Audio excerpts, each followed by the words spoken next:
You know, Bobby, you've been acting kind of strange lately. You okay?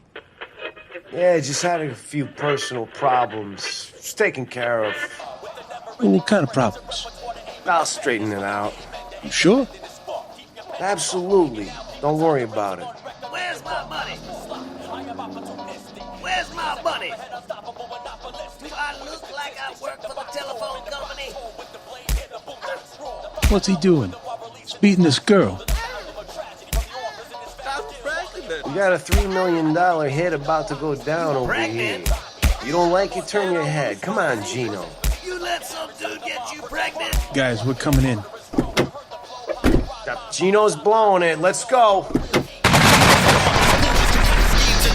Without all the spoon, all jokes aside, I've come to start the cold, choke hold these spoken scrolls, style evoke from a broken mold, poking holes in vertebrae like they was perforated, working Herculean heads that lurk when I get percolated, when words get circulated, we fight with iron mics, no dogs, I spit iron spikes around Orion science, yikes. All jokes aside, come along for the ride, Stallones be blowing smoke, kids spoken with pride, all jokes aside, come along for the ride, Stallones be blowing smoke, kids spoken with pride, all jokes aside, come along for the ride, Stallones be blowing smoke, kids spoken with pride, all jokes aside, come along for the ride, Stallones be blowing smoke, kids spoken with pride. Oh, shut up, will you? Oh, shut up, will you?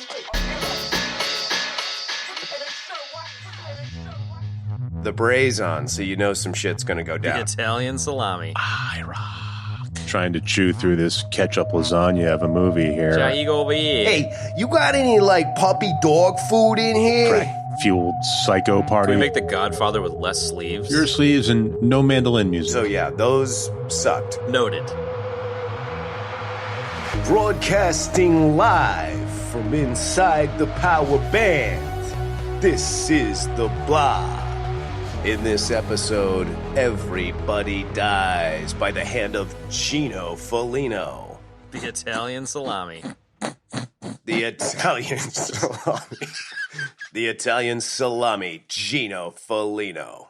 That's right, folks. Get ready for a travesty of filmmaking. As this week we watched the Steven Segal 1990 classic, Out for Justice. I'm your host, Gino Vereen. No, I can do better than that. That's terrible. I'll just stick with Mulverine. And, of course, my super awesome friends, Ben. E. And Chad. Hey. Shahigo over here. We're talking about Out for Donuts? Oh, my God. Out for Justice, back for donuts. Folks, as you may have heard, we had a little bit of a different intro this time around. We wanted to feature some music from one of our listeners who gave us a nice shout out in one of their videos, and that would be the Rolling Stallones, which is quite possibly the best name ever for a hip-hop group. They are based on the East Coast, and they do a very 90s flavor of hip-hop, which we feel fits perfectly with this 90s era film. And we're going to talk about them for a couple of minutes here. Yeah, we got hit up by Nicky Marv on Instagram from the Rolling Stallones, and he was asking if he could give us a shout out and sent us a really cool video, which I shared on our Instagram story. So hopefully y'all had a chance to check it out. As the name indicates, he and his group are a huge fan of Sly and really loved the stuff that we did over the last few months, and gave us a really nice shout out. And we checked out his tunes, and I really enjoyed the music. I did too, man. That was awesome. Yeah, same here, man. It really reminded me a lot of some of the stuff I listened to around the time I was watching this movie. So yeah, thanks so much for the shout out, and I'll put a link in the show notes to the album on Spotify and their YouTube and stuff. But I would highly recommend checking it out if you like 90s hip hop. It kind of had like a RZA vibe with the production, kind of a Wu-Tangy vibe, and then some of the vocals kind of had a tiny bit of Cypress Hill a little bit, and a little bit of just like all the great stuff from the 90s all sprinkled together in a paella, as Kev likes to say. Yes, a paella. Or a lasagna in this case. But a good one. And, yeah. A fully formed all edges lasagna. Yeah, I really enjoyed it. I told Nick this, who now is Nick Marvelous, I renamed him because everybody needs to have a superhero name on this show. So that's your new superhero name, Nick. There you go. So when I was messaging back and forth with Nick Marvelous, I told him what I thought of the album, but my sort of in-depth, slightly more in-depth is that music was scratching me where I itch. I am not a fan of this newer hip-hop. It just doesn't really do it for me, and their stuff was just great. It had all those elements that Chad talked about. It had just killer samples, great, like, weird clips from films and television. I love when stuff like that is layered into hip-hop tracks. I always loved it, and I feel like everybody was doing it back in the day, and it was sorely missed. So I was digging that. The lyrics, the content, the beats were just fantastic, man. I really, really enjoyed it. Listened to the album a couple of times in the past couple of days. So excellent work, guys. And again, killer name, and thanks for the shout-out. Yeah, actually, as I was trying to chew through this ketchup lasagna of a movie here, one of the things I was doing to distract myself in the midst of trying to take notes was stopping the movie to listen to the Rolling Stallones, and I really enjoyed it. Yeah, I kind of did a similar thing. I was kind of like, I'd rather listen to that music than watch this movie. Pretty much. Any day, man. Any day. God, man. No contest. No contest. And so I officially decree that alongside friend of the show, Paul Rudd, friend of the show, Carl Urban, and who's the topless dude that you got an autograph from, Kev? Oh, Bruce Greenwood? And friend of the show, Bruce Greenwood. The Rolling Stallones are now officially friends of the show. Oh, and Vin Diesel is also a friend of the show. Yeah. But it's in that order. Yes, I'm with that. Okay, so that being said, let's get into the mayhem. Literal mayhem. So, gentlemen, where do we start with this lasagna of a movie? There are so many layers to it. But no edges. But no edges and not really any layers. It's a no-edge No lasagna. edges. It's just a pile of lasagna. It's a pile of lasagna that resembles a pile of turds.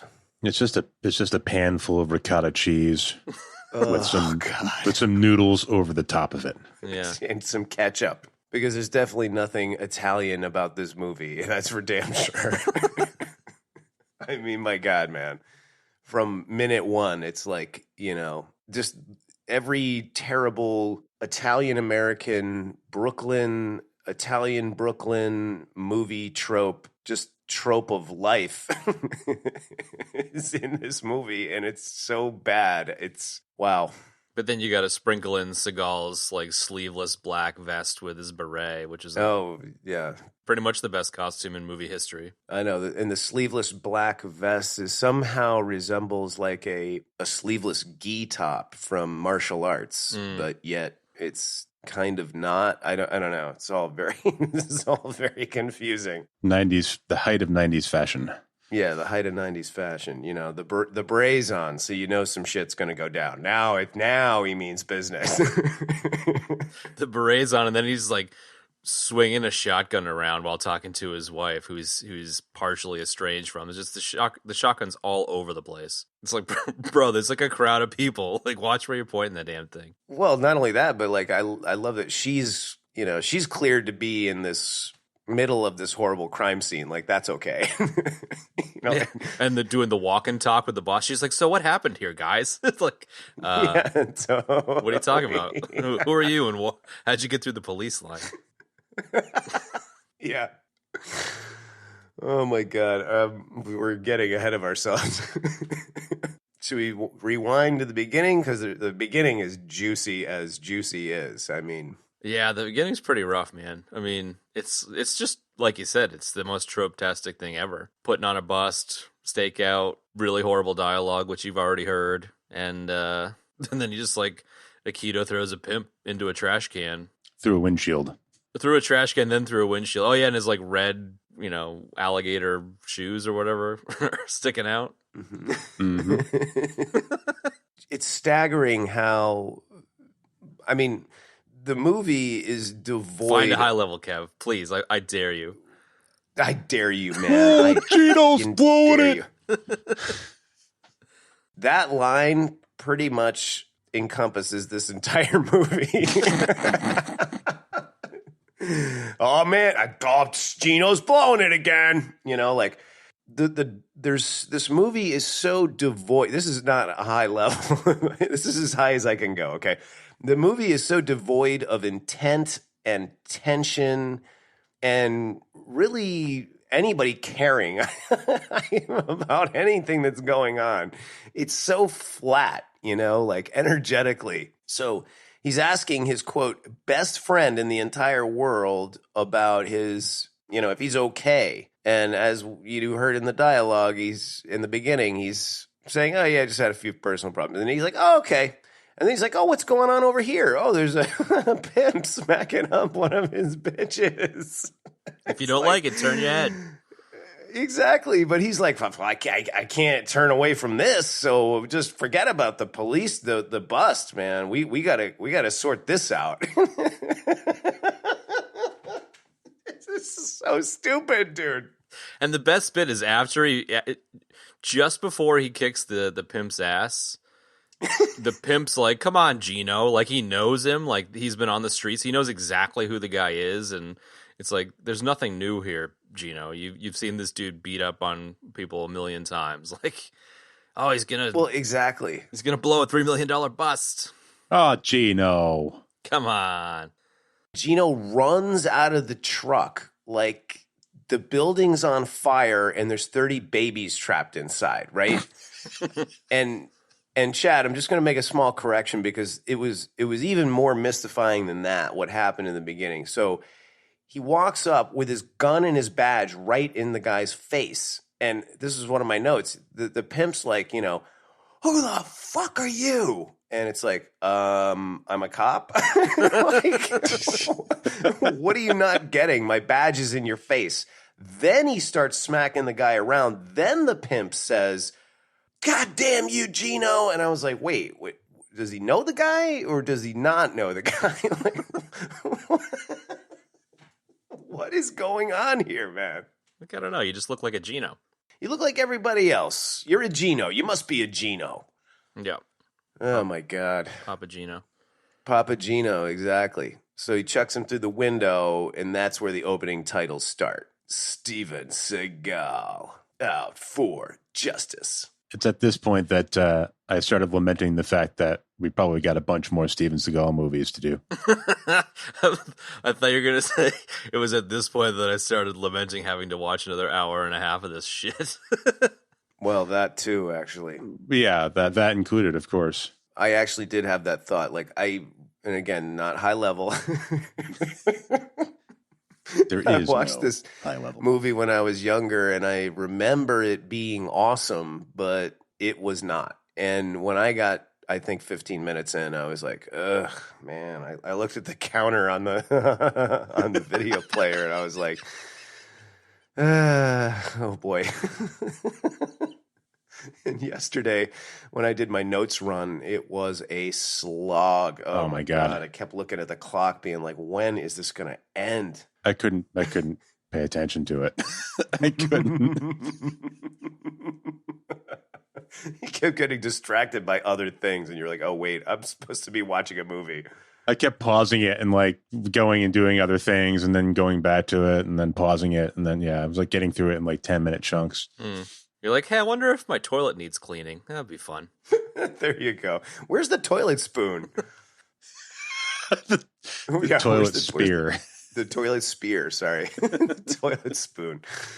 Hi, Joe Fowler here with Toilet Spear, the amazing new toilet tool that makes cleaning better and easier. Oh, my God. So that's how we open this pile of lasagna. The best bit is that, like, you soon learn that every single scene is either Seagal kicking the living shit out of someone while never, ever getting touched, or having a dialogue where the end of the scene is someone saying, fuck you, Gino. Like, it's always, like, the pimp saying, fuck you, Gino. Like, everyone is just always, his wife, fuck you, Gino. Like, it's either fuck you, Gino, or Gino fucking somebody up. Like, there's nothing else that happens. No, that's a really good point. And we should have done a verbal warning at the beginning for the folks at home that there's going to be a lot of profanity in this episode, folks. More than normal. Yeah, because there's a lot in the movie. It's unavoidable. But you're absolutely right, Chad. That's a great way to sum this movie up. Yeah, I mean, we could just leave it there. Yeah, really, exactly. Before we get into the whole Ritchie murders Bobby beret scene, which is chock full of nuts and chock full of goodness, we're really chock full of tropes. We got to talk about the quick interlude at the apartment, where we really get to get a flavor of Segal being a Italian dad with his kid, who we never see again in the entire movie. And again, I gotta just say it right here: the accents in this movie are so bad. I mean, I don't even know if people in Brooklyn really speak like that. I know they don't now because Brooklyn's a very different place, but I don't know, man. Just dreadful, man. And of course we get the katana in the background in the apartment that just kind of very subtly hints at the fact that he's some sort of Japanese martial artist, but at the same time, an Italian ninja warrior. Yeah, an Italian Brooklyn, Italian American ninja warrior. There you go. But it's hard to believe that he ever could have studied martial arts because of how crazy he acts through the rest of this movie. But that being said, the big notable thing is just the ridiculous accent. And then he's like, I get the bat, you got the ball, let's get the bat, I get the mitt, let's go. And then the kid's like, okay, Dad. And he walks out of the room and he kicks him. Not like hard, but like he kicks him in the butt. Like that's like I don't know what, Brooklyn thing? Who knows? It was just terrible, man. You do your homework? No? Fuck it. Grab your mitt.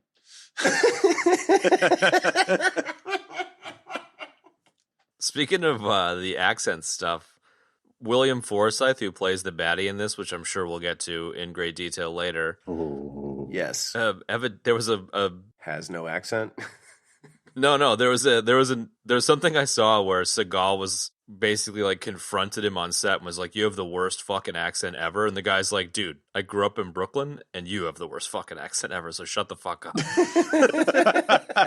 I just thought it was really funny that he got called out like that. That's a good nugget right there. And then it goes straight to him getting a phone call. He's like, "Hello? Oh, Jesus, really?"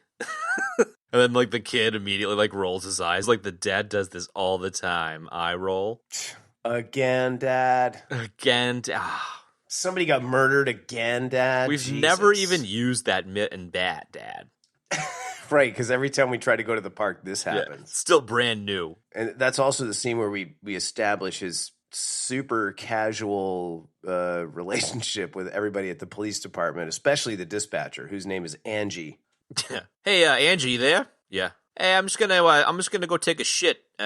Just put my calls on hold, all right, Angie? Thanks. Over here. It was always just like the most mundane shit that he would. Hey, Angie, I'm going to my wife's house that I always go to. You know where that is, right? Okay. Don't tell the bad guys that's where I'm going. Okay, thanks, Angie. Hey, Angie, I'm going to get a Coke. You want one? No Coke for me, thanks. I'm getting a 6-pack of seltzer. Thank you. Yeah, at $1 a bottle in 1990. God. Oh, that's black market seltzer. Yeah, that's kid with a cooler black market seltzer. Oh my goodness. So at this point in this story, we get the introduction of Richie Madano. Yeah, Ritchie rolls up in his red Corvette or whatever. Yeah, no, it's a very sweet mint condition red I-Roc. I-Roc. Yes, thank you, Ben. I-Roc C. Thing was awesome, man.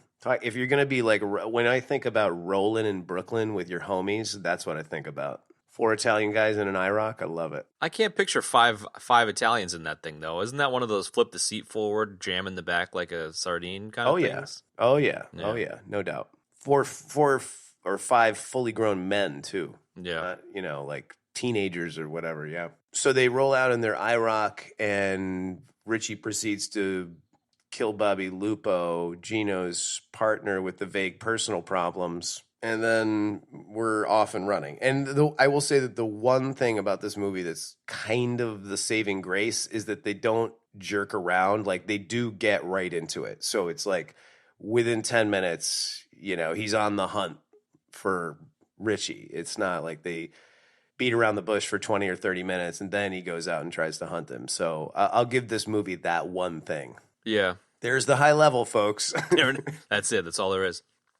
I kind of like I'm fine with you letting them have that little victory, but at the same time, I remember Ritchie blasting the partner straight away and then running away and then blasting that poor woman who's like stuck in traffic or whatever. Who wants him to move his car? Yeah. And like we can come back to that in a second, but after the third or fourth time that he just like randomly kills somebody because he's a bit upset or moody or high on crack or whatever, I was like, man, I'm really looking forward to figuring out why he's doing this. And then like as the movie goes on and on and on, you're like, yeah, there's not really any good reason. No. His girlfriend cheated on him, so now he's going on a John Rambo style 5-star GTA rampage. Well, that's what I was going to say. Like, what do you guys brought up the GTA ranch? Ben brought it up Benny in the did, First Blood episode. This movie, one could posit that this movie is GTA live action. I mean... Yeah, it's the inspiration for the rampage. It's got to be, man, because the way he runs around blowing away random people, the mom in the station wagon and whatever, it's just... You're right, Chad. I was going to bring that up later as a whole talking point, but you can't really avoid it. I mean, he's just on a rampage, killing people for no apparent reason, and then dies himself. It's like, okay, very random. Well, you got any thoughts on any of that, Benny? The only thing I might say is I guess his behavior is sort of motivated by the fact that he knows Gino is coming after him and his time is limited. So he's like, I don't know, having a fucking crack fueled psycho party on his way out. Yeah. That makes sense. So maybe he like blasted the dude in a fit of rage. And then as soon as he did it, he's like, I'm fucked now. I might as well just do a bunch of crack and cause him trouble. Yeah, right. Yeah. As soon as he killed the dude, he's like, all right, I'm fucking dead. If the mob doesn't get me, then fucking Gino's going to get me. So fuck it. Right.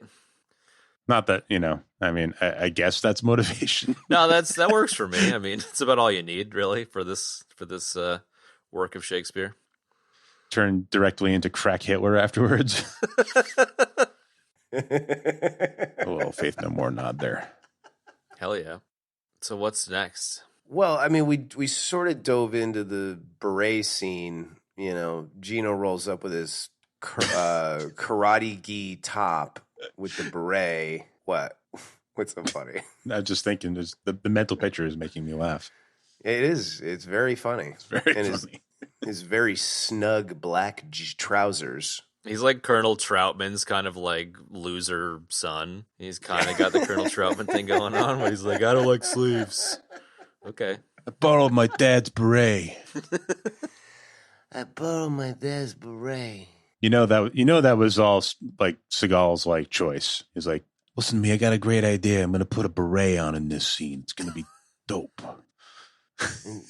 It's going to subtly let everybody know that I was in the military of some kind. And maybe that's where I learned martial arts, because we already saw the katana in my apartment. This might, you know what? I'm going to just throw this out. This movie may be worse than Robot Jocks. Really? It might be.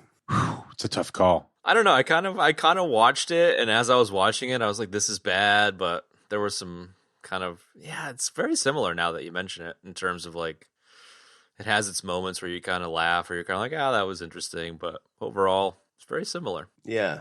And this movie, you kind of get violence fatigue in this movie, there's so much death and... I'll give it to Robot Jocks. I actually laughed out loud a couple times during that one, so... Wow. Yeah, that's true. That's true. I did too.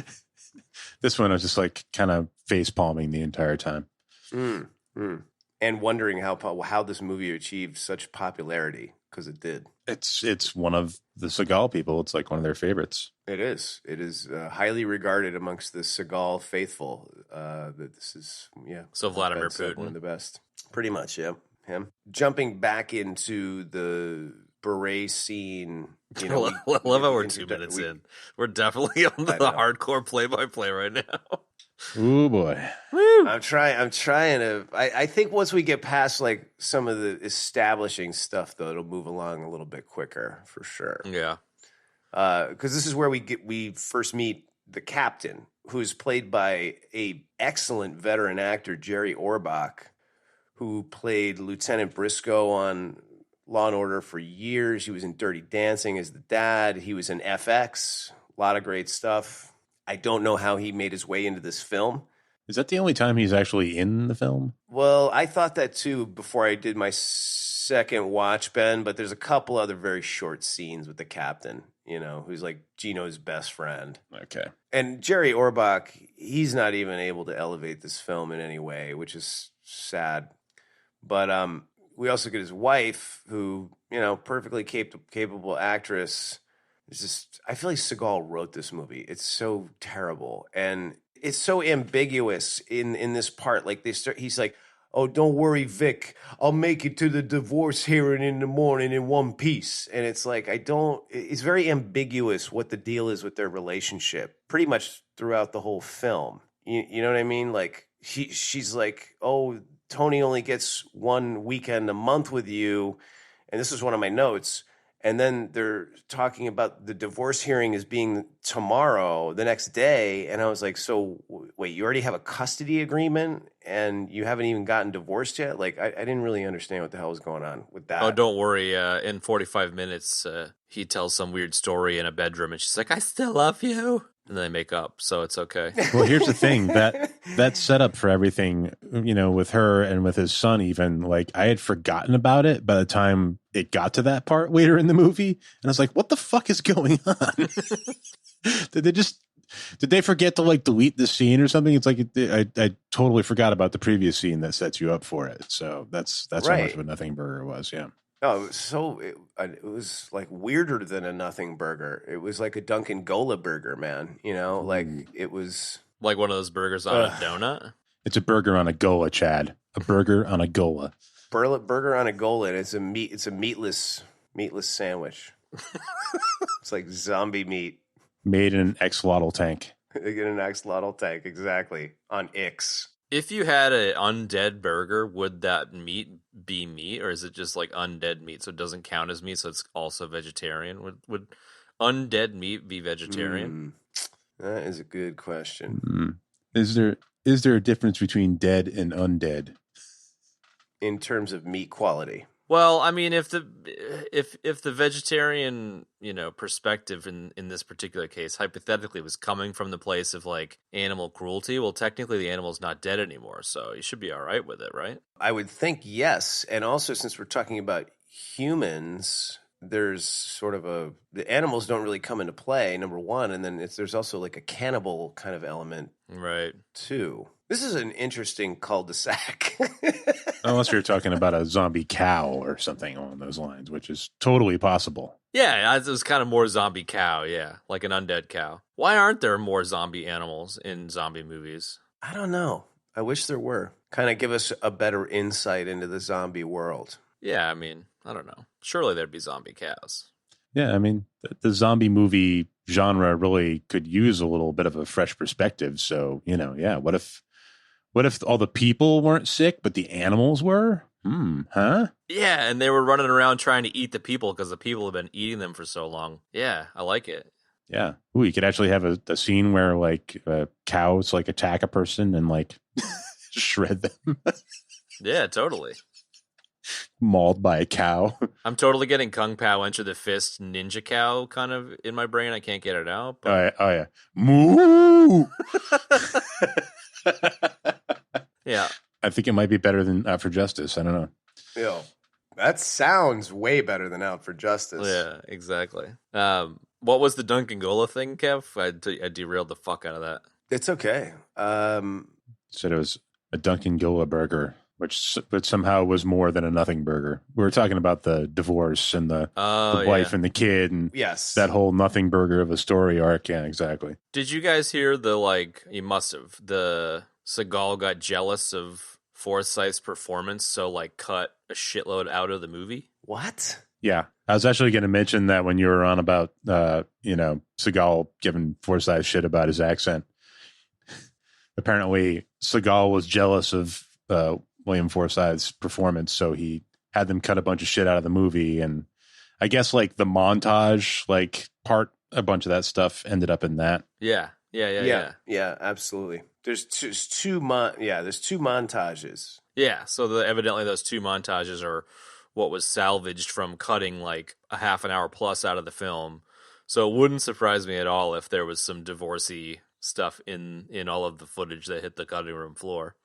I just love how Segal was so nervous about the competition that he ended up gutting the film as a result. It's pretty funny. Gutting the film, and then it's like the end result is rot gut. Yeah. Like it's just irony. It's almost like matter and antimatter. Like, we were talking a lot about First Blood being really good for the fact they cut all the shit out of it. And this one is like they cut all the good stuff and the only thing that was left was the shit. So it's like the anti-First Blood in a way. Yeah. Yeah. Have you ever tried to put a nail through a turd with a hammer? It does not work out well.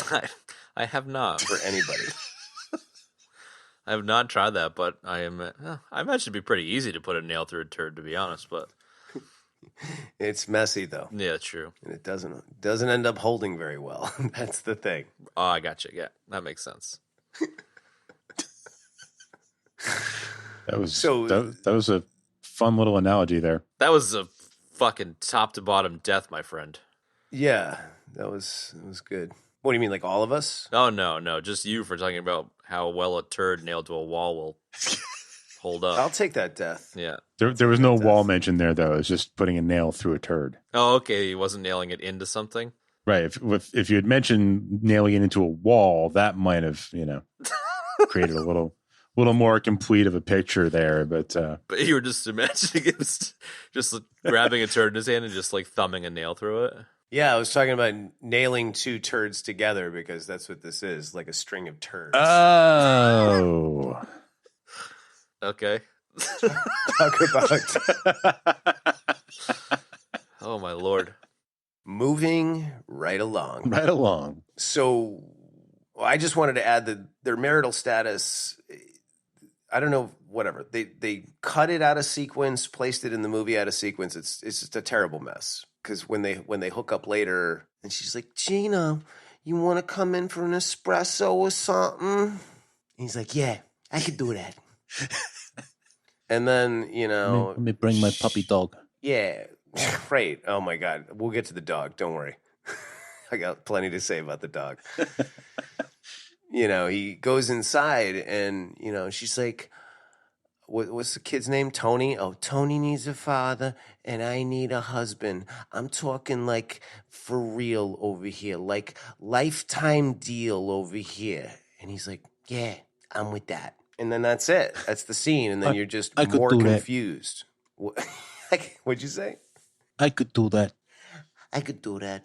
Little smooch, then he hears the ninja assassins in the hallway. Oh, my God, that's right. And then he nearly gets them both killed. Pretty much. In that scene, as he's fighting off the attackers, he redirects the shotgun blast, which goes through the door of the bathroom where they're hiding in the tub, and it's so close to them. I was like, yeah, great job. Nice work, Dad. Yeah, you just cobbled your family back together, and now you almost killed them. It's the special tactics he learned in the Raspberry Berets. The raspberry. Chris, what do you say we go downtown and get some Duncan Gholas? Hey. Oh, great idea. No, that's Blueberry, sorry. Sounds good. I could use a donut that has the recipe from the Belgian Highlands. Chris, we're getting Duncan Gholas. We're not getting donuts this time. I don't know what a Duncan Ghola is, but I'm excited to try it. Ah, they're delicious. They're delicious. They got jelly in the middle, but it's not real meat. It's not real jelly either. Is it coagulated blood? But it's sweet like jelly. Who's Chris? Chris is Christopher Lambert. Ben and I came up with this idea. I think we talked about this at one point. We did. We've talked about it a few times. All right. So we don't need to get into that. Yeah, that's our animated show that we want to create. Yeah, Booberry, Christopher Lambert, yep.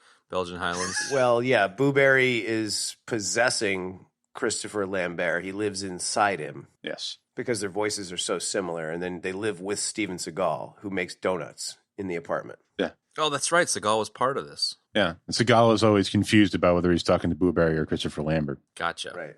Oh, sorry, Lambert. Thank you, Ben, for that correction. The next kind of major beats, no pun intended, are the deli fight, kind of car chase leading into the deli fight stuff. Mm-hmm. And then there's like sprinklings of various mob boss meetings mixed in, which I don't really give too much of a fuck about, other than the fact that Segal, throughout the whole movie, was clearly trying to emulate Brando and The Godfather and doing a piss poor job of it. Yeah. Yeah. You know, William Forsythe is a really capable actor. He's a great actor, actually. And I'm not surprised and actually glad to hear the nugget that you dropped about how all of his dialogue was cut out, because that explains a lot to me. Because I watched this movie and was like, I don't understand. Like, he's always been a great actor. Why is he doing this? and that explains a lot, because he just, I don't know. One of the notes I had was he couldn't look less Italian. You know, he just doesn't look like an Italian American at all, to me.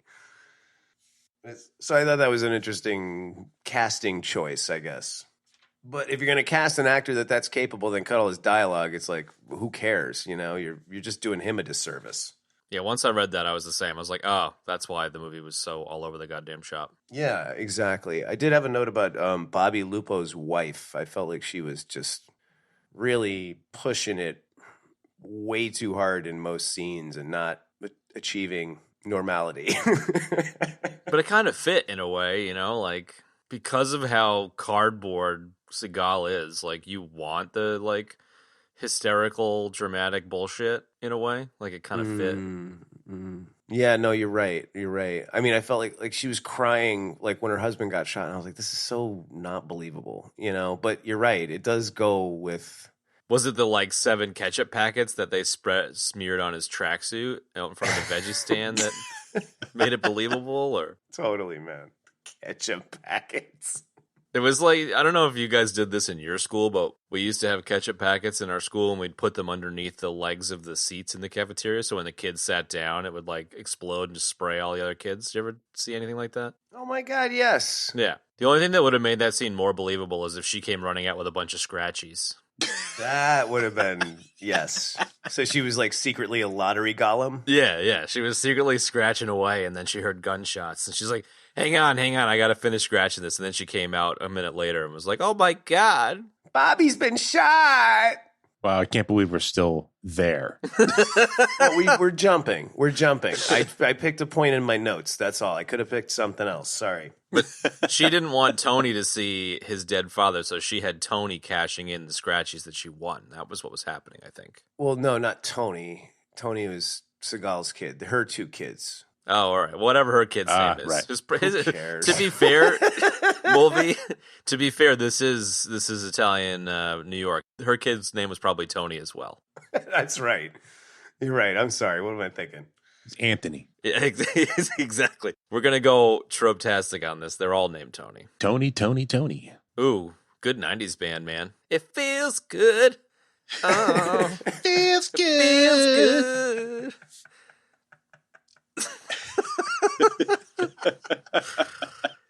Hey, man, I didn't have any fun watching this movie, so I'm Right. going to have fun talking about it.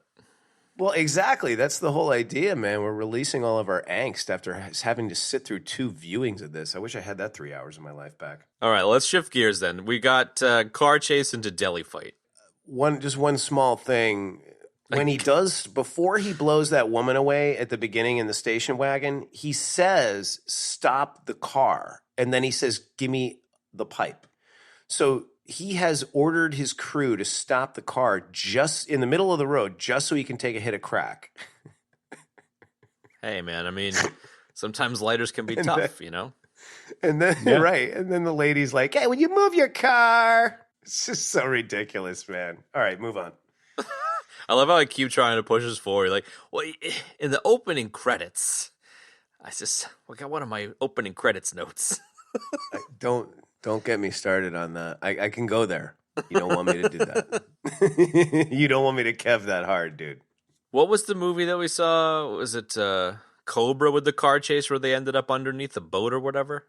That was Cobra. Yeah. Cobra. So it was very much like a Cobra E car chase here, except Seagal's like deciding to chase him alongside in a weird under bridge alleyway where he's going over a jump every 5 seconds. That was so fucking ridiculous. I'm not sure how that shit brown car took that, but No, but it was amazing. It's like, dude, just move over a little bit.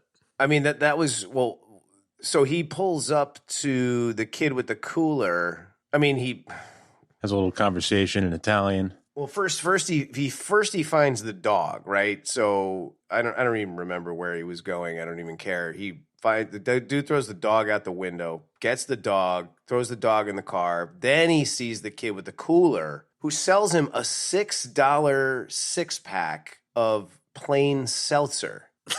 $6 6-pack in the 90s seems insanely high for plain seltzer. And then it's like it's like a huge Freddy foreshadowing. So there's a lot going on there because it's a huge Freddy foreshadowing. Like, who's this kid? And then of course he comes into play playing a key role later in just, letting Gino know where Ritchie is at, and then that's when he names the dog. Okay, I'm like literally fucking begging you now. Can we move forward a bit? Hold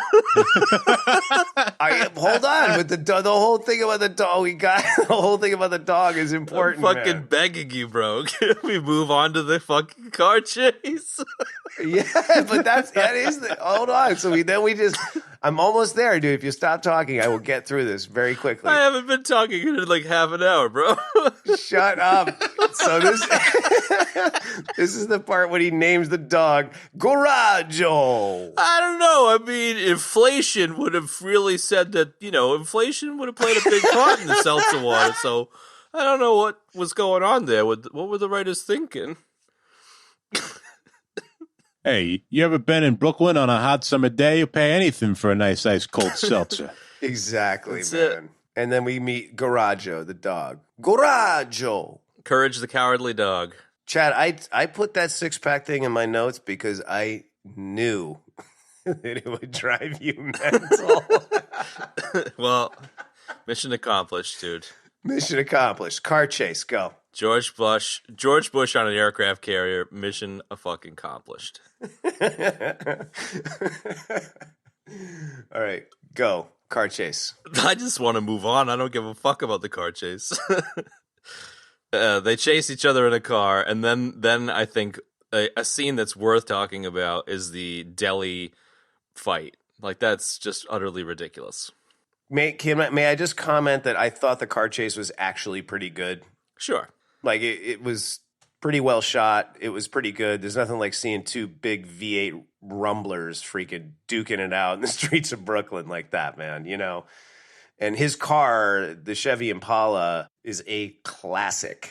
So is the Lincoln Town Car, because that's the car they were in at that point, was the Lincoln Town Car. Yeah. I liked the smattering of, hey, who wants to join my random crew and have some fun mass murdering? Like, anybody would be like, yeah, can I come with you and immediately become accessory to murder? Yes, thank you. Yeah, but I love the way he lays it out, man. He's like, anybody got the fucking balls to come with me? Who's got balls? Who's got fucking balls? You got balls, Paulie? Yeah, I got balls. I was like, whoa. Everybody's like, well, balls? I got balls. Hey, I got balls, Richie. And then they're like, then Gino rolls up and they're like, oh shit, it's Gino. But anyway, that leads us up to, you're right, the pork chop shop or whatever the hell it is, deli. I just think it's so funny. He just rolls in. I don't even remember exactly what he does, but he just like walks in and he's like, tag, you're it. I'm going to leave now. Can you please kill the next guy who walks in here? And they all just like grab weird butcher knives and cleavers and just attack him. It's so funny. Yeah, pretty much. That's what happens. Well, the setup is great, Chad, because he's saying something that he says throughout the movie. And I'm talking about Ritchie. He's like, okay. He comes in here. He's like, you kill him good. He's like, I got some business to take care of. He's always talking about this business that he has to take care of. But I guess the business is just like this insane murderous rampage. It's hitting the crack pipe. Exactly. Guys, hang on a second. Folks, we're going to be getting right back to the nerdery in a second, but I just had to take a quick break because I want to thank everybody so much for tuning into the show. We put a lot of work into it, and we really love doing it. And if you like the show, there's a couple of great ways you can support the show. First, you can rate us and review us on iTunes, Stitcher, or wherever you get your podcasts. And you can also tell someone to check out the show. Word of mouth is incredibly powerful, incredibly important, and we really appreciate it. Thanks so much for tuning into the show, and now back to the mayhem. That's what he says in the pork chop shop. He says, "You hang him up by a hook." And then there's there's some killer ADR in this. And one of the ADR lines from the pork chop shop is one of the ADR lines is, "He'll cut him a new ass." I heard that in the background. I started laughing. Yeah, I heard that one. I don't know. I think when I was a kid, I enjoyed this because I was super into kung fu movies and stuff, and just seeing some fight sequences. Like, I didn't give a shit if there was a plot or not, but the dude getting a meat cleaver through the hand, that was pretty badass when I was, 10 years old. Oh my God, yeah. And the guy, to his credit, like, he screams bloody murder throughout the rest of the scene. And I was like, right on. He didn't just like stand there with it with his hand in the wall, I appreciated that level of commitment. What does Seagal say to him when he does that? Doesn't he have a little one-liner there, like like Arnie saying "stick around" or whatever? Right, exactly. I'm gonna give you a hand with that, or some fucking shit like that. I don't know. So after the pork chop shop, he remembers, and this is a great little opportunity to talk about the dog that he found and basically forgot throughout the entire movie except for 2 times. In the next scene when he goes to buy the dog food, and then later on, as we already mentioned, the sort of reconciliation of their quasi-divorce, those are the only 2 times we see the dog, aside from when he names the dog with the Seltzer kid. The dog just sits in the car the entire movie. Like, what is up with that, man? It's just so ridiculous. I mean, the guy's like, he keeps going on about how he's like a nice guy and an animal lover at the end, but he leaves the dog in the car the entire movie. Makes 0 sense. Hey, I left the window open a crack. Yeah. No, he left the windows down. I'm surprised the dog didn't run away. I think that one of my favorite scenes in this movie is after the pork chop shop. It's nighttime, and he rolls up to like a little bodega, and he walks in there, and he says my favorite line from Seagal in this movie. He goes, "Hey, you got any like puppy dog food in here?" Oh, you need some puppy dog food? Yeah, we got this. We should probably maybe give him this too. Yeah. And then he's like, "Hey, none of this stuff comes from Jersey, right? Because I don't want no, like, radioactive, like, stuff in my stuff." I was like, wow, you get a freaking A for acting, bro. That was just on point. Then, of course, he walks over to the guy that owns the shop, the cashier, and we get another dose of, like, what I can't wrap my head. I can't get around this. The back and forth between, dialogue in English and dialogue in Italian. Like, this movie wants to be, it's like Seagal watched The Godfather too many times and movies of that caliber too many times. And he like somehow was like, let's make a movie like that, but with like insane violence and killing. And it's like the whole talking in Italian thing is just so laborious and awful, man. I mean, right? Yeah. Did you guys not? It's like, can we make The Godfather with less sleeves? Yeah, right. Fewer sleeves. Fewer sleeves and no mandolin music. So then he goes from puppy dog food and Jersey radioactive stuff to right now he's talking Italian. He's speaking Italian. Yeah, there's the Italian in general was just, I just don't know why they did that. It made it so dumb because it was like we're trying to make this movie way more than it actually is, and it just didn't work. Right. I didn't buy, this is not going to be a shocking thing to say, but I didn't buy the whole, like, Gino is a cop, but he probably should have been a wise guy bullshit. It was just such a pile of fucking lasagna. It was just like, come on, man. The guy, I could have been a wise guy, but then I became a cop, and now I'm a cop, and I run around fucking mass murdering people like I'm a goddamn wise guy. But Gino, God's a puppeteer pulling the strings, and we're like marionettes. Oh my God. Yeah. There's so many attempts to create depth in the movie with these little things like the Italian, speaking Italian and all that. So it's just it doesn't work. Like none of it works. None of it works. It's all so flat. Oh, so flat, man. And then like, like the Don Vittorio, like the first time he goes to meet him, it's like, I'm like, why is he in a crappy pizza shop? The boss doesn't hang out in the crappy pizza shop. The boss hangs out somewhere else. His second or third in command may hang out in the crappy pizza shop. You know what I mean? But like, I was just like, this is ridiculous, man. I mean, when the guy was in his mansion with his indoor swimming pool, I was like, okay, yeah, that makes sense. Or at the other restaurant that he owned. But like the crappy pizza shop, I was like, this is just ridiculous. This is a little bit of Freddy foreshadowing, but when Arnold Schwarzenegger makes a better Italian gangster movie than you do, you know you haven't done a very good job. Yeah, there you go, man. There you go. I love the guy in the pizza shop that's like, oh, so you still comb your hair like a girl. Can't believe Segal left that opportunity untaken, like he didn't say a thing. Now listen, I'm going to walk into the pizza shop and I want you to make fun of my ponytail. I had forgotten about Segal's weird, greasy, somewhat balding ponytail. Never once did any of his opponents manage to get a hold of that thing. I mean, if they did, it would have just slipped right out of their hand anyways, but... It's like a bar of soap. Whoop.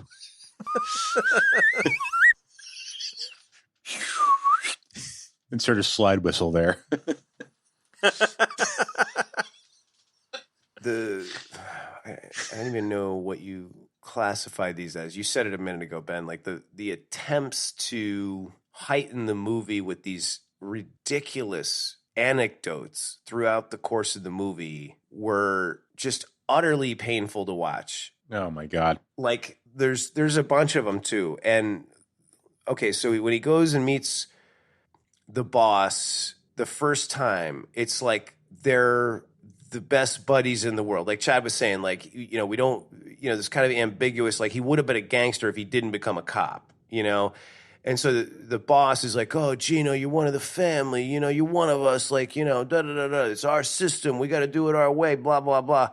And he's like, oh, Don Vittorio, I respect you and all of this sort of thing. And then he goes to meet him the second time at night, and he basically is like, I don't like you, and I never liked you, and I don't like your face, and you stink. And then he leaves, and then, the other guy, his second in command, comes out. He's like, hey, why are you talking to the old man like that? And then he's like, hey, you remember Uncle Pino? And like, oh my God, I was just like, stab me in the face with an ice pick. I cannot sit through that scene one more time in my life. I will never do it again. It's so bad.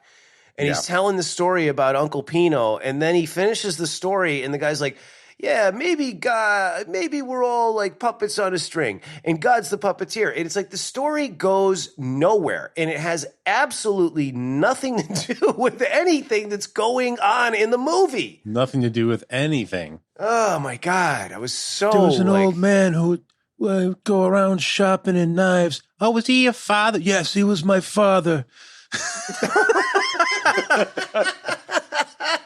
They say he died of cancer, but I tell you, it was a broken heart. I want to get back together with you, Gino. That was such a good story. Can we call off the divorce? You're such a good storyteller, Gino. Exactly. Yeah, that's what it is, Gino. I really want your stories. I love your stories, Gino. Gino, I always wanted to marry the son of a knife sharpener. Yeah. But that one, the second one with the knife sharpening, actually kind of had a point, but it was so weak. It like, he goes on and on about and I followed the old man all around the city that summer, and he came with nothing to show for it, and then he's like, and then my old man died, with broken heart, blah, blah, blah. And then he's like, and then Mr. Medano, he'd give me a couple of nickels to go to Coney Island to get a hot dog. You know how I repaid him? I arrested him. It's like, dude, what does one thing have to do with the other? Nothing. His son is out on a murderous crack-fueled rampage, and you're worried about the fact that he bought you a couple of hot dogs when you were a kid? Jesus Christ. That is freaking ridiculous. I mean, to be fair to him, Kevy, he'd only eaten a couple of dog biscuits that day, so he was a bit hungry, you know? He was hangry. Yeah. He was hangry. He was angry. Yeah, exactly. Have you eaten anything today, honey? I had a couple of dog biscuits, eh? Because they didn't have no pasta fagioli. Hey! Rita, you know I love your pasta fagioli.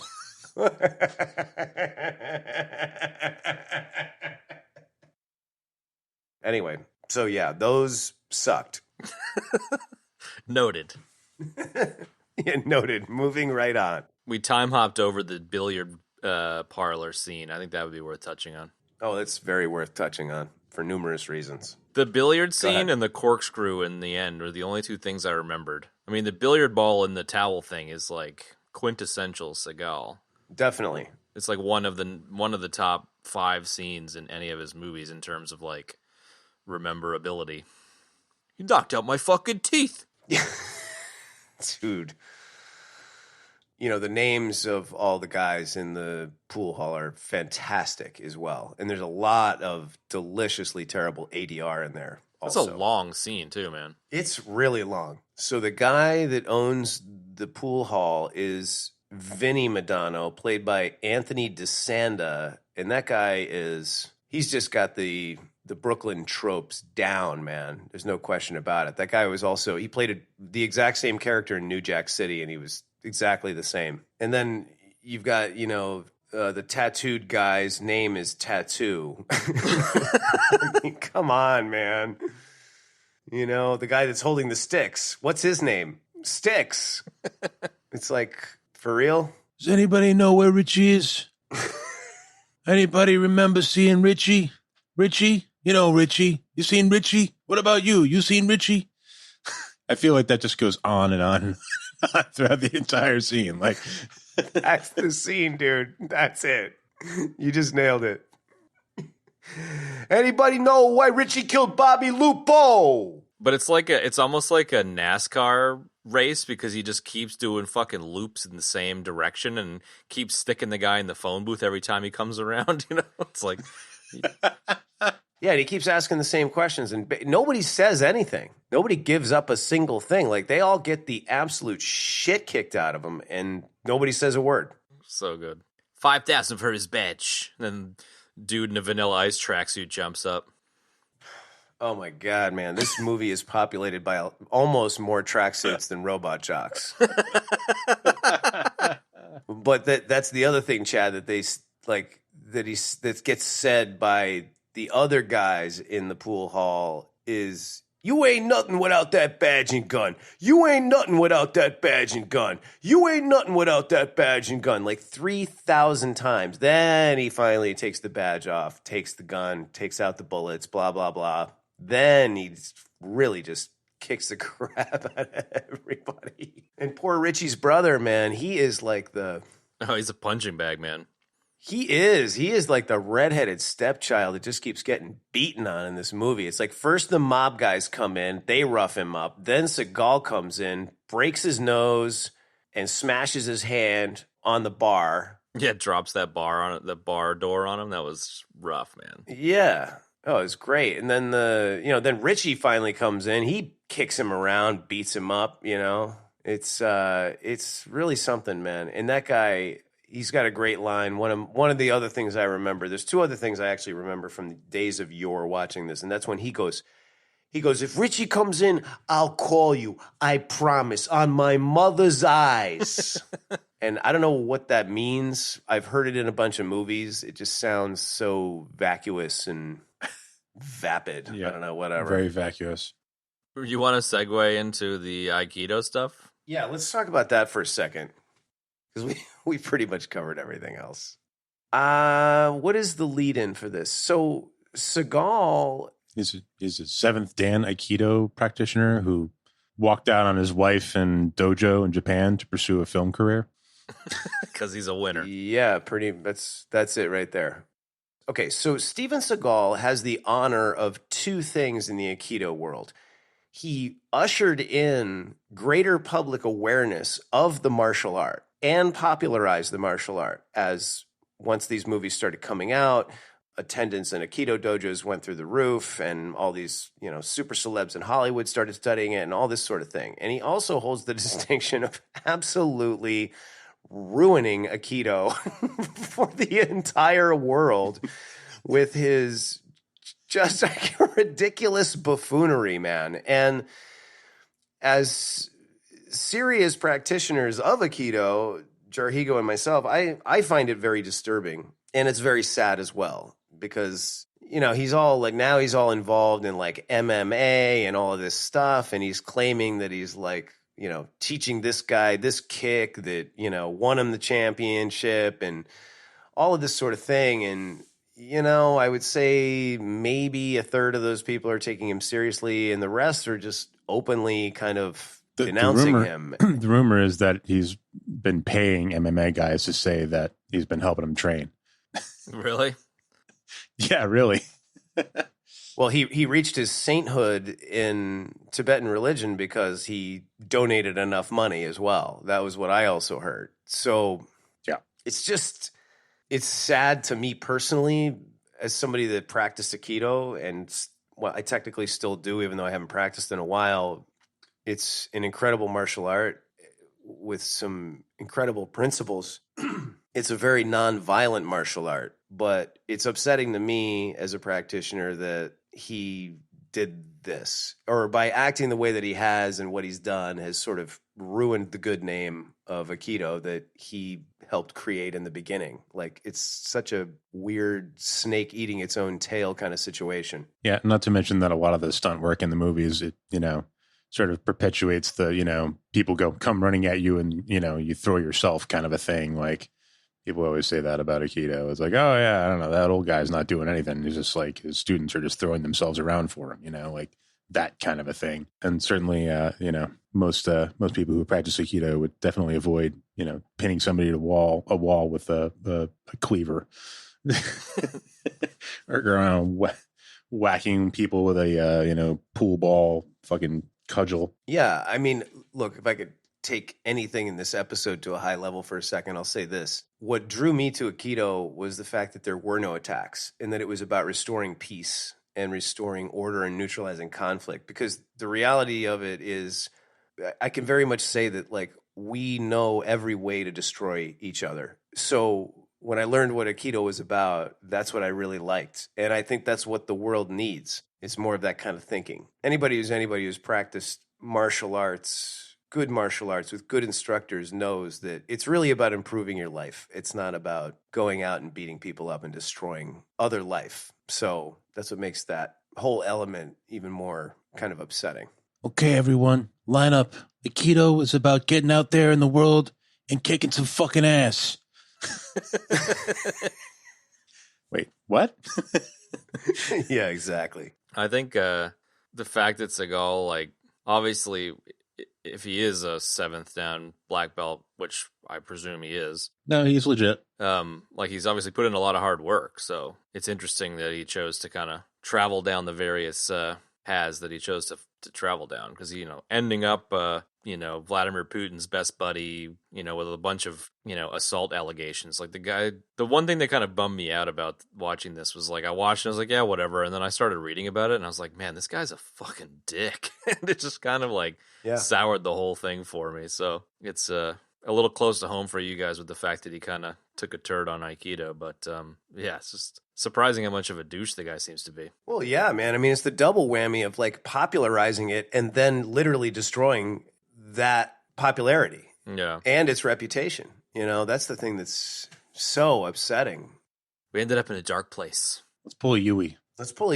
Speaking of Yuis, so the two montages that were clearly put in this movie to kind of, take up some space and utilize all of William Forsythe's really good scenes that were left on the cutting room floor.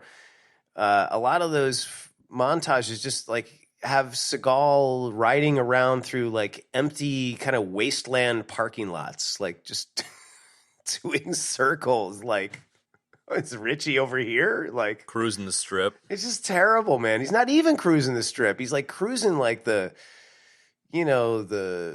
scuzzy warehouse district in Waterfront where there's all these like, demoed buildings and there's nobody there. It's like, why are you looking for Ritchie over there? You know what I mean? Like it just made no sense. And there was also one of the saving graces of this film, probably the only other saving grace, is that No Sleep Till Brooklyn by the Beastie Boys was used in the montage as the montage song. And that was fine. And that was great.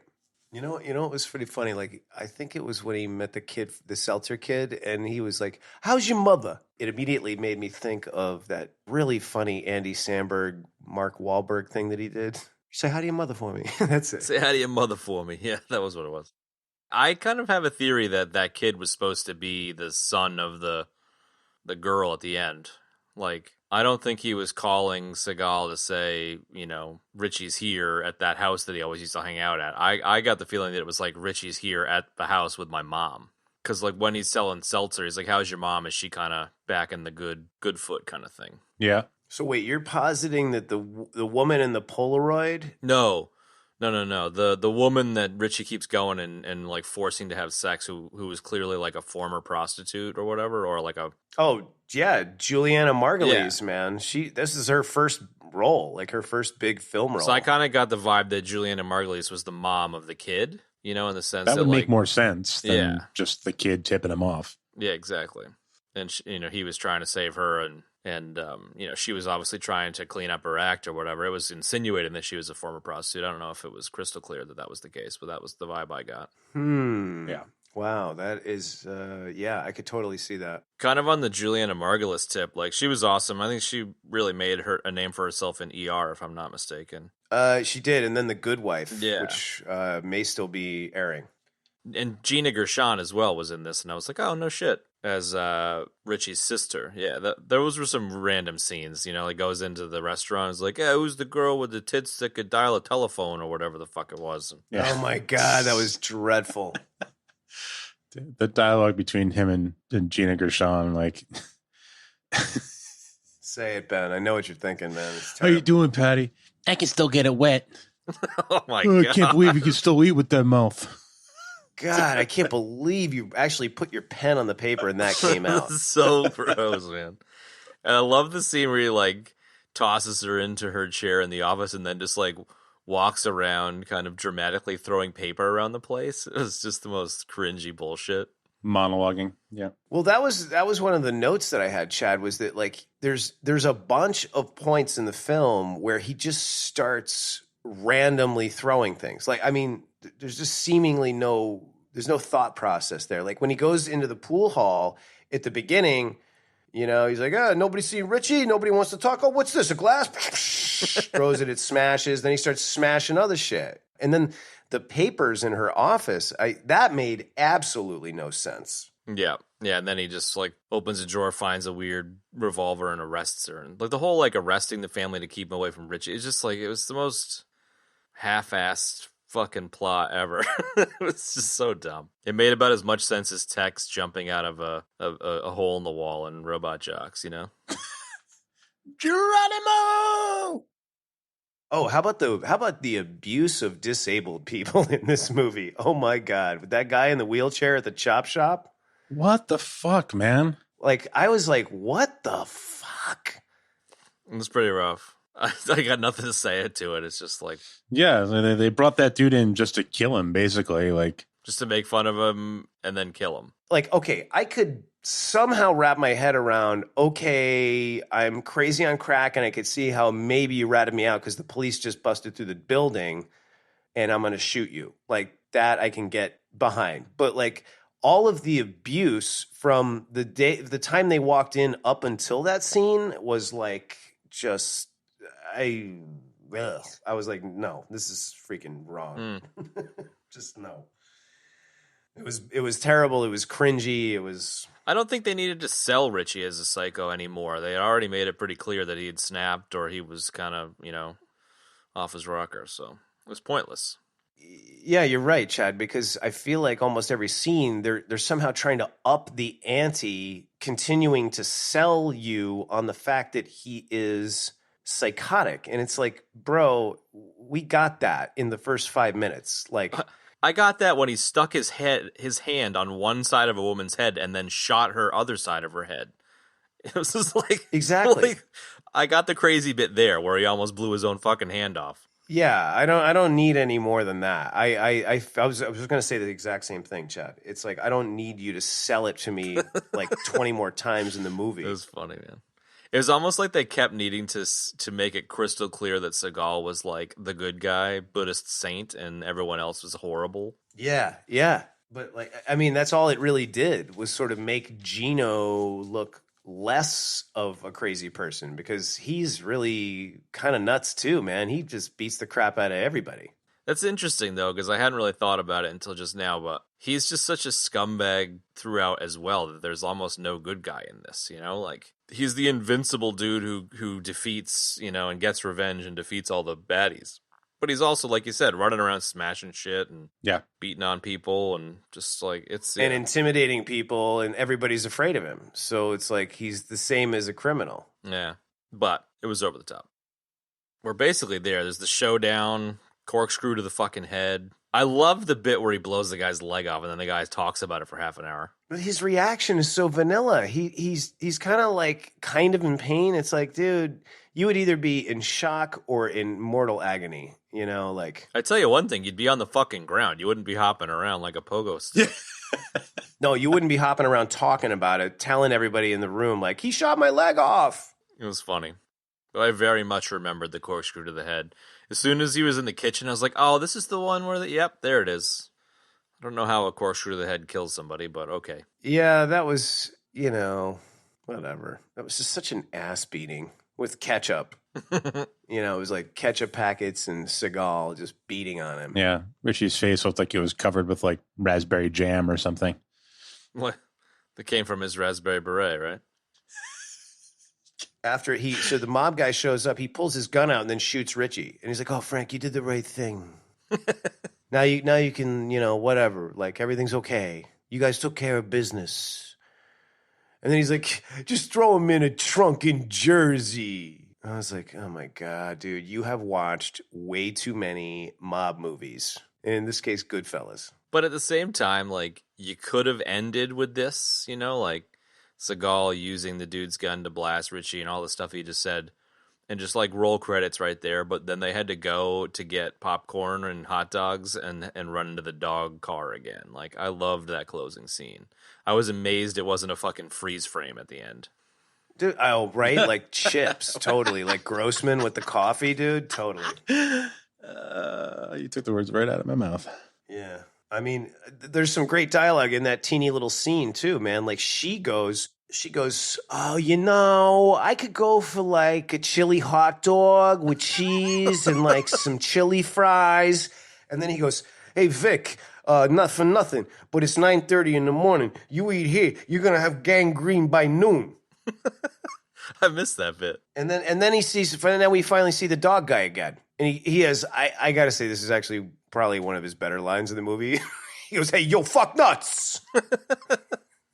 And again, with the F-bombs, like he confronts the guy after he says, yo, fuck nuts. And he goes like, hey, did you drop this dog out of a car window? He's like, yeah, what's the fucking business of yours? You think you're fucking tough? I'm fucking tough. I'll fucking kick your fucking ass and throw you in a fucking bag and throw you out a fucking window. I was like, dude, do you need to say more F-bombs? Like, my God, man. It was like more than Chad says in an episode. More than I say in a normal podcast.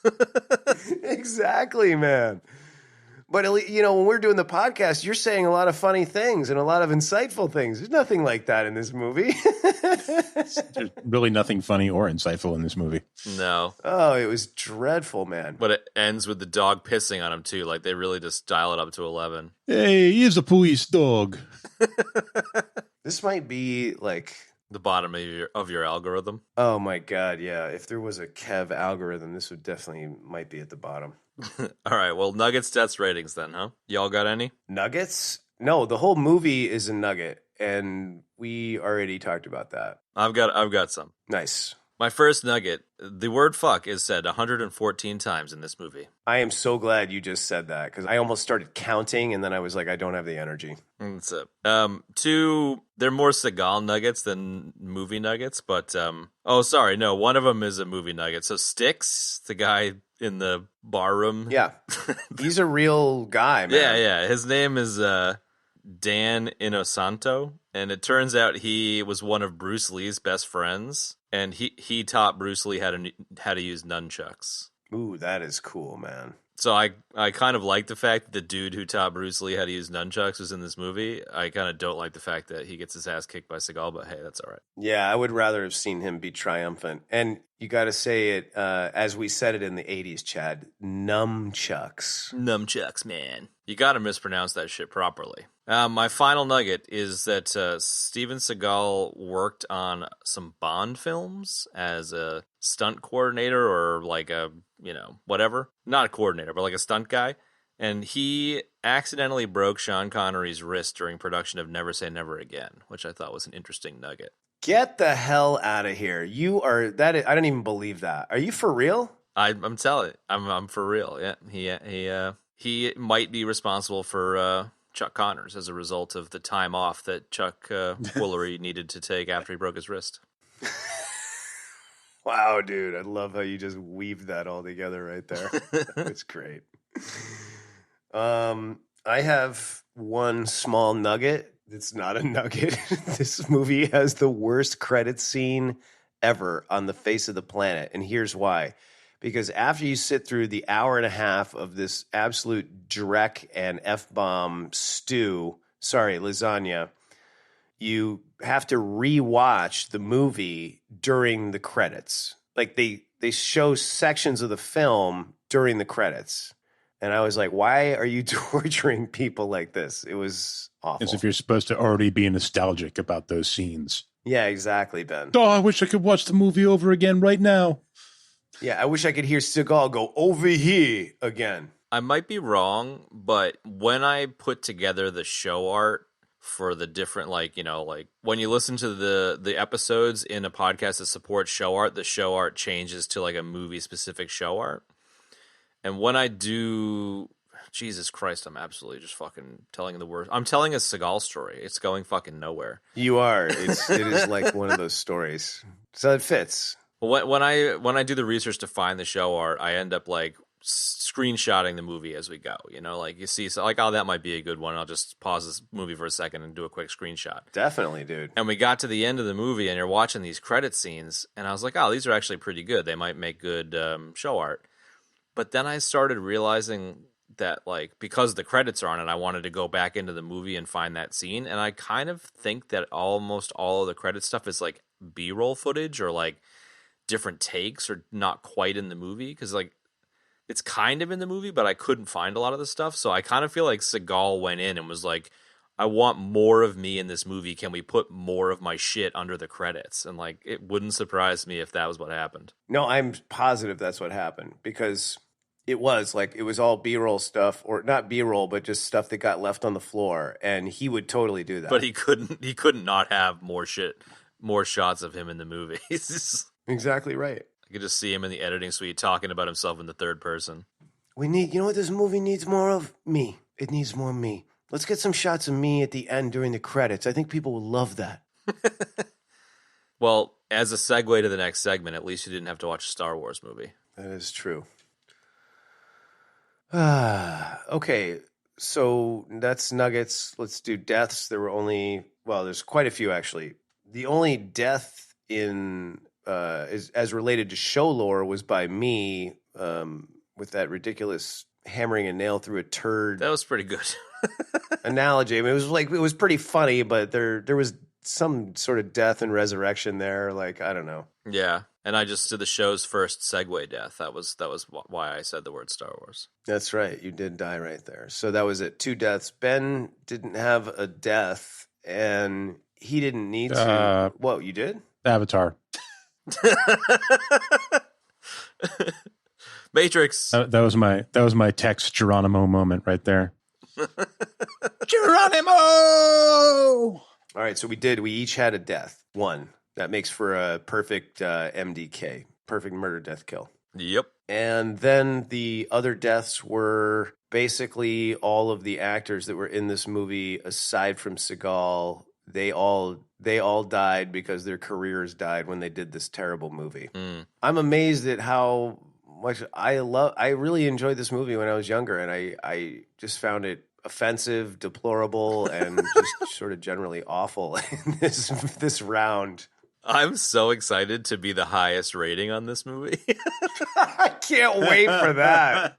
I should go last just to make sure that you don't go lower on purpose. Okay. Yeah, this one gets like 1 out of 3 smashed out teeth. How apropos. I actually tried to see how many teeth were on the pool table, and it looked like there were 3, but I could be wrong. But it's a 1 no matter what. 1 out of 3 smashed out teeth. Wow. Yeah, that's great, man. And I'm just like to say as a side note, I'm very happy the improbability drive is up and firing on all thrusters again. Indubitably. In the past, I have given... Ben, are you done? Or did you want to add more to that? I have text out of this... Text. Yes, I have text out of this. Yeah, it just sounds weird, but you know what I'm saying. You pull the text. Yeah, it's our version of noping out. We call it texting out. There you go. A text out. Yeah, he jumped. He jumped. Ben is gone, everybody. So in the past, I've given some very short ratings, and this one will not be short. This movie... Oh, for the love of God. This movie gets I'm going to give this movie a 2 out of 10. The use of profanity, the dialogue, Segal's fantasy of being a Brooklyn resident, the tropes, just all of it, the story, the cutting of William Forsythe, all of that stuff just drags this movie down to the bottom of the barrel where the muck is. It has a couple saving graces that bring it up from a 1 to a 2. The fight scenes are actually pretty good. Although when you compare this to Under Siege or Above the Law, there is literally no comparison. I feel sorry for the other actors in this movie because there's a lot of great ones in it. There are some very sweet cars in this movie, 80s, 90s cars that I really like. The Impala, the I-Roc, and then one that we didn't talk about was that sweet Grand National that they got into at the end of the movie. It was definitely hard to watch it twice, and it was really hard to choke out 5 pages of notes on this movie. 5 fucking pages. Oh my God. I did. I was thorough. I was like, I'd rather have them than not have them. So I put them in there. Wow. So that's my rating. 2. I kind of have a bit of a... Here we go. Chad's going to be like a 6.5. No. You both did rate lower than me, which I think is amazing.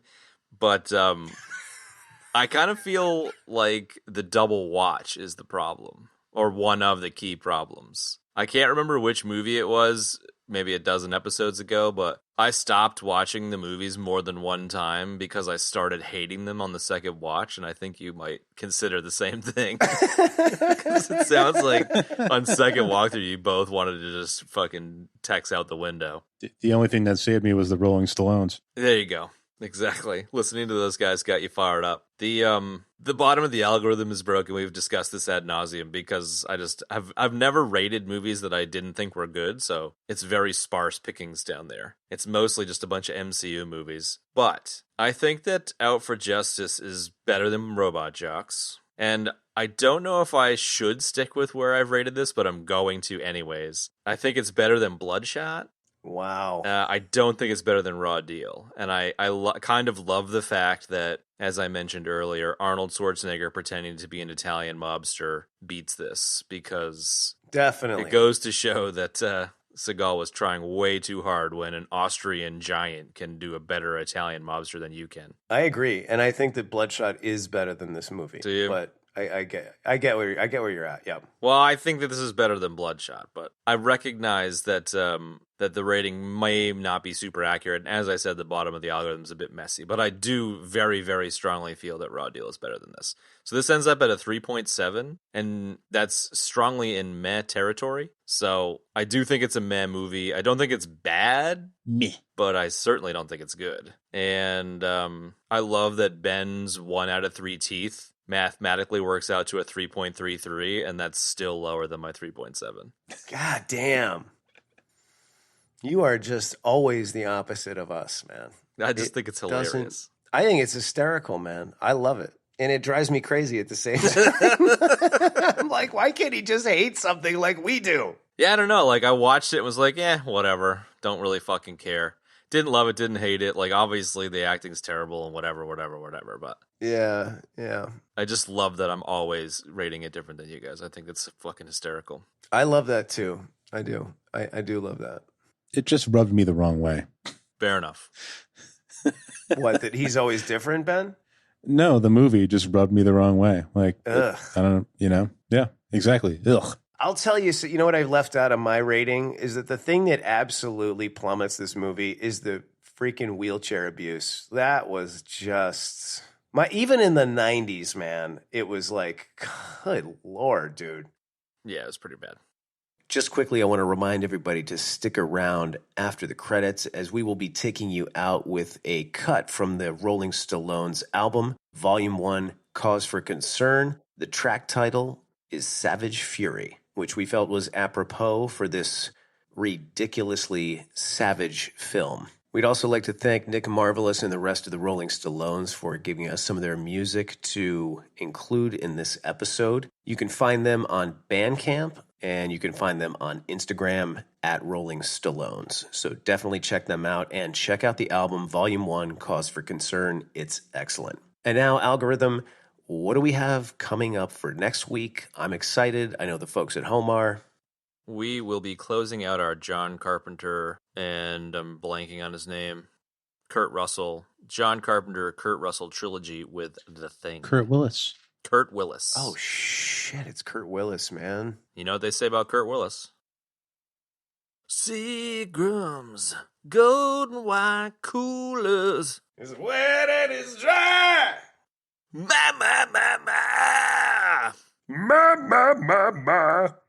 So there you have it, folks. The Thing, starring Kurt Willis. So make sure you bring lots of Seagrams golden wine coolers or some Barefoot Bruno, an EBD original beverage. And we will see you on another time. It's wet and it's dry. Ciao. Ciao. And that's going to wrap up this week's episode, folks. Thank you so much for joining us on this, our first Steven Segal journey. We really appreciate everybody tuning into the show. And if you'd like to support the show further, there's a couple of fantastic ways you can do it. The first is by rating us and reviewing us on Stitcher, iTunes, wherever you get your podcast muffin tops. Well, I guess in this case, it would be wherever you get your podcast cannolis. Hey, OVE. You can contact us and ask us questions using our email, contact@ebd.fm, or on Twitter using the hashtag AskEBD. You can find me at Mulverine on Twitter. You can find Ben at Jarhigo on Twitter. And you can find Chad Normal on Twitter. You can find us on social media using the handle @EBD Podcast on most social media platforms, Instagram, Facebook, etc., etc. You can find the show notes for this episode in your podcast app choice or at our website, ebd.fm/episodes/62. Thanks so much for tuning in, folks, and we will see you next week. Hidden within each of us is not only the capacity to love and hate, but to take that final step to be not only a creator, but a destroyer. A mad, unreasoning killer. Let me carve this apart with marvelous thoughts. Since I was law for the start, I done starved for this art. Be smart to come inside our grind, you need a warrant. A foreign can't compress my torrent, porously abhorrent, turn a cold shoulder. Oh soldier, I get down still, coming downhill like road boulders and stone smolder. Deep inside the mind's fire pit, I rewired it. Hopefully it won't short circuit when I require it, you never know. I sever slow with an immaculate, accurate precision, let the levers go. As far as endeavors go, you could take more peril. I climbed out the barrel, confines should be more sterile. So bonsai, predator like Don Fry. Good night, Saigon, this icon will let the bombs fly. Sign your blitz package while I'm rolling out the pocket like a rocketeer cock lock. Knock your soul out your socket, I'm a cheat code. Make a beat explode. Nothing indiscreet, I make the street beneath the feet erode. Expert up in deep, kick will lick within the swim team. Turn your dreams grim, driven by the gym beam. Define the outcome by dominating the game. The abominable snowman with that drama to strain. I remain cynical despite clinical supervision. Don't need a spin doctor, I'm the pinnacle of precision. Now listen closely. That is good. It should give off some kind of a vibration. I have unleashed the horrible force within me that I can no longer control. Now listen closely. That is good. The most ferocious instinct. They're impulsive and unpredictable.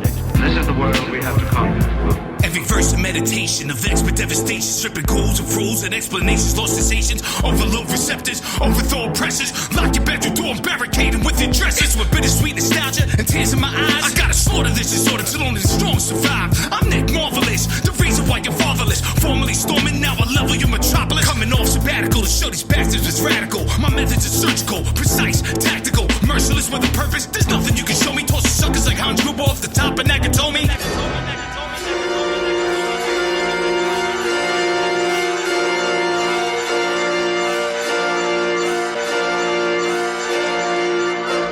That's not a hostage. Explosive, elusive, overdose, this exclusive. Ragged throwback, Neanderthal, that's abusive. Club in hand, no plan, just swinging for the fences. Beat you into submission, till you come to your senses. That's cause I've done enough drugs. 4,000 thugs, now I'm clean and mean. Rapping bodies and rugs, and you nothing but a fiend. Scratching your skin from the bugs, call it savage fury. The jury sees it as love. Now listen closely.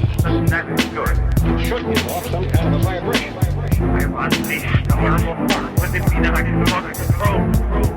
Now listen closely. That is good. The most ferocious instinct.